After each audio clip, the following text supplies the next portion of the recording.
Evet arkadaşlar, kanalıma hoş geldiniz. Bu kanalı yeni açtım. Bu kanalda kendi adımı kullanarak çekimlerimi paylaşıyor olacağım sizlerle. Kanalda balık avı, kamp, daha sonrasında doğa yürüyüşleri, bunun akabinde su sporları yani supboard, kano gibi içerikler de bulunacak. O yüzden kendi adımı taşıyor kanalımın adı. Umarım videolarımı beğenirsiniz, abone olursunuz. Ayrıca sizleri yoruma da bekliyorum. Evet, şimdilik benim aktaracaklarım bu kadar. Hadi gelin şimdi takım anlatalım. Evet, Ghost'un 0.24 misinasında beden yapacağız arkadaşlar. Ondan sonra bunu çok duymuşsunuzdur. Bununla da beden yapmak istiyorum. Çünkü sahil kesiminde yürüdüğümde bu Copperline markasını çok görüyorum. Acaba çok iyi mi, iyi değil mi? Balık tutar mı, avcı mı? Bunu size tanıtmak istiyorum. Mavimtırak bir yapıya sahip, tutulduğunda bunu fark edeceksiniz diğer videolarımda. Ayrıca Fluorokarbon 0.40. Bununla da beden yapacağım. Çok çeşit bedenler yapacağım. Bunları da sizinle paylaşıyor olacağım. Hadi o zaman beden yapalım. İlk önce Ghost'un 26 kullanıyorum. Bu arada arkadaşlar Fido iğnemizde kullanıyorum. Fido 1601. Evet. Açalım iğnemizi. İğnemiz ince yapıya sahip. İnce yapıya sahip olduğu için balığın hamle yapıp yutması daha kolay olacağını düşünüyorum. Evet arkadaşlar, iğnenin üzerine misinayı koyarak üzerinden atlatıyorum. Şu şekilde hafifçe gerdirerek atlatıyorum. Bu kolay bir sistem bu arada arkadaşlar. Şu şekilde 5-6 kere geçirmeniz yeterli. Ondan sonra geçirdik sırasıyla. Üstünden tutuyoruz.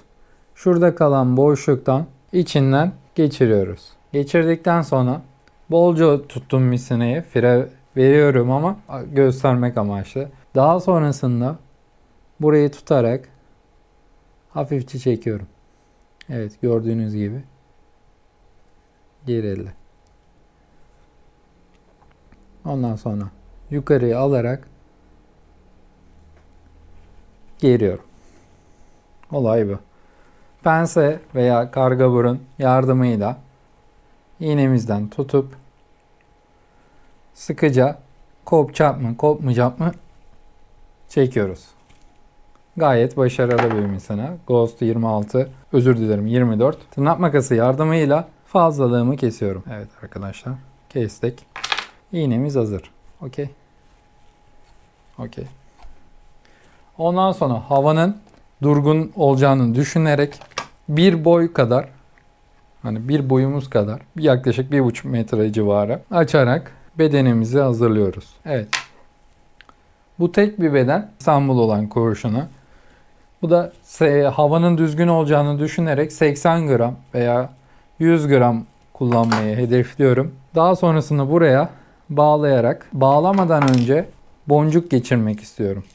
Boncuklarımız UV'li bu arada. Bunu da yeşil kullanmak istedim. Geçirdik. Gece avı da olacağını düşünerek ben bu takımı hazırlıyorum. Aynı şekilde fırda önlüden geçirdim. Katman yaptım. Bu katmanın üzerinden hafif bir ileride tutarak üzerinden 6-7 tur geçiriyorum arkadaşlar. Tuttuğum o boşluktan, şurada bir boşluk kaldı. O boşluğun içinden geçiriyorum. Hafifçe ıslatarak, bu arada hafifçe ıslatarak misinanın yanmaması için. Tuzlu suysa bir bez yardımıyla ıslatmanızda fayda var. Daha sonrasında şuradan kesiyorum. Umarım görünüyordur. Bu benim ilk çekimim arkadaşlar. Olabildiğince iyi çekmeye çalışıyorum, sizlerin de görebilmesi için. Bunu deniz kenarında da yapabilirdim. Ama ses kalitesi olsun, görüntü olsun daha iyi. Belki orada balık olur. Onu gösterir. Sonuçta hangi takım olduğunu burada gösteriyorum. Bu takım bu şekilde. Buraya makineden gelen misineyi bağlayarak avımıza başlıyoruz. Surf avı olacak. Bu takımımız hazır. Daha sonrasında Ghost'un 24'ünü kullandık. Şimdi Ghost'un 0.40'ını kullanmak istiyorum. Katlama yaptık. Üzerine iğnenin koyduktan sonra şu şekilde. Kolay bir sistem aslında. Tam yeni bir başlangıç için çok kolay yapabileceği bir düğüm diye düşünüyorum. Üzerinden geçiriyorsun. Misineyi ikiye katlayıp koyduktan sonra 5-6 tur yeterli oluyor. Zaten misinamız da biraz kalın. Akabinde buradan tutuyoruz. Üzerinden geçirdikten sonra bu halkadan geçiriyorum. Pardon.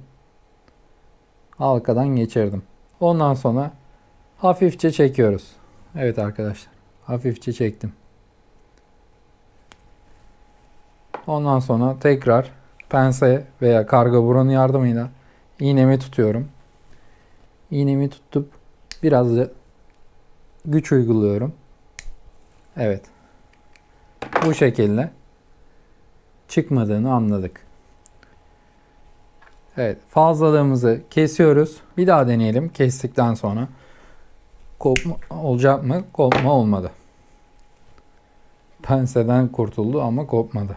Evet. Ondan sonra yine aynı şekilde bir boy kadar açıyoruz. Açtıktan sonra buradan kesiyoruz bedenimizi hazırlamak için. Ondan sonra bu misinamızda da işimiz bitiyor. Buna da arkadaşlar bir tane fır döndü bağlayacağız. Fır döndü bağlamadan önce turuncu UV ile bir tane boncuk takıyorum. Taktım. UV'lerin işe yarayacağını düşünüyorum. Bakalım. İnşallah umduğum gibi olur. Ondan sonra bir tane de, yani çok mu olacak emin değilim, ama ince bir tane şöyle fosforlu boncuklardan takmak istiyorum. Bunu gece avında kullanmak istiyorum. Sonrasında bir tane fır döndü. Evet, fır döndüğümüz kalın bir fır döndü. Evet, fır döndüğünün içinden geçirdim. Çift katman yaptım. Hafif fır döndüğünün ilerisinden tutarak katlıyorum. Bağlamak için. Yine 6-7 tur yeterli bu arada arkadaşlar. Geçirdikten sonra şu şekilde tekrar bırakıyorum. Şuradaki boşluktan geçiriyorum arkadaşlar. Geçirdik. Evet. Şimdi hafif bir ıslatma yapıyorum. Misinam 0 olduğu için ağzımla yapıyorum. Öbür türlü deniz suyu gördüğünde ağzımızda herhangi bir tuzlu su olduğu için yara çıkmaması adına herhangi bir bez yardımıyla ıslatabilirsiniz. Bilgimizi atlattıktan sonra şöyle çekiyoruz. Fazlalığımızı kesiyoruz. Evet arkadaşlar, bu bedenimiz de bu şekilde hazır. Evet arkadaşlar, bu arada Okuma'nın 8K modeli var elimde. Bununla av yapıyorum Surf'te. Evet, stoperimiz şu şekilde. Hemen gösteriyorum. Cırlatanlar gelsin. Evet, stoperimiz burada. Bu stoper bedenin eskimesine göre, yıpranmasına göre kalıyor burada. Bu stoper burada kalarak az önce bağladığımız fır döndü. Bunun arasından geçirerek, şu şekilde geçirerek buradan ileri gitmemesini sağlıyor. Umarım net gözüküyordur. Önemli olan o. Kurşunu atıyorum 100 gram. Fır döndüğe az önceki gösterdiğim gibi fır döndüğü bağlıyoruz. Bağladıktan sonra atışımızı yapıyoruz. Ayrıca farklı içerikler de olacak arkadaşlar. Muhakkak izleyin. Bu arada abone olup beğenirseniz, kanalım çok yeni olduğu için buna gerçekten ihtiyacım var. Devam. Evet. Okuma 8K. Çok güzel makine Okuma. Biraz ağır olabilir. Yani Okuma'yı herkes bilir. Fluorokarbon bir tane beden yapmak istiyorum. Evet. Tekrar aynı şekilde iğnemizi aldım. Şimdi hafifçe hızlanıyorum. Önceki bağlamalarımı gösterdiğim için. Evet. 6-7 tur yeterli. Yine halkadan geçiriyorum. Arkadaşlar bu arada 0.40 fluorokarbon bu. Evet. Bu şekilde bağladım. Tekrar pense yardımıyla çekiyorum. Ve kopmadığını görüyoruz. Evet, kopmadı. Şuradan kestik. Yani dibinden kesersek güzel oluyor arkadaşlar. Çünkü yem takılışı oldukça rahat oluyor ve misineyi kapatmamız muazzam oluyor. Evet, yine aynı şekilde şöyle 1 metre, 1,5 metre civarında bedenimizi kesiyoruz.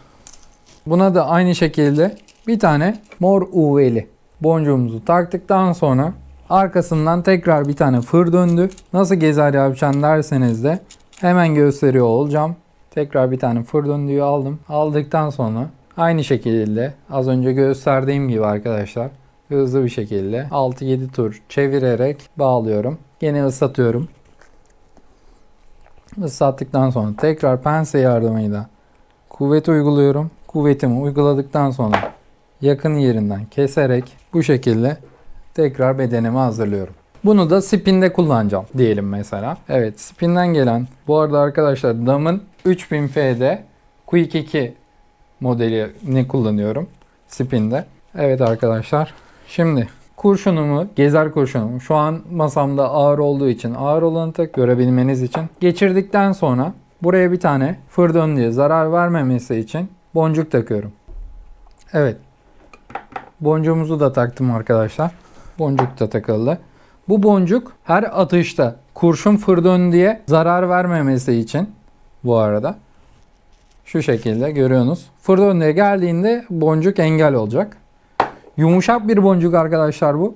Yumuşak olması önemli. Bilginiz olsun. Bu da bu şekilde arkadaşlar. Şimdiye kadar 3 tane takım hazırladık. Yani şu şekilde bir tane fır döndü var. Bu fır döndü. Bunu da gezer yapabiliriz bu arada. İçinden misinamızı geçiririz veya ip misina. Geçtikten sonra buradan makineden gelen ipimiz kurşuna buradan bağlı olur. Aynı stoperli sistem gibi. Komple sonsuz bir gezer yaparız. Ondan sonra bunu bağladıktan sonra bir bedeni buradan bağlayarak atabiliriz. Bu da bu şekilde. Şimdilik bunları kullanmayı düşünüyorum. Bu arada arkadaşlar surf olarak Daiwa'yı kullanıyorum. Savage Gear 250-251 12-35 gram atar. Ben bununla arkadaşlar 50-60 gram da attım, 80 gram da attım. Spin oldukça başarılı. Teknede 100-150 gram da kullandım. Olta çok iyi. Tabii ki atarı neyse onu kullanın. Herkesin atışı farklı olabilir. Kırabilirsiniz arkadaşlar. Dikkatli olun. 35 grama geçmeyin. Bakalım. Spinim de bu. Yani genel olarak bu şekilde. Hadi bakalım gidiyoruz.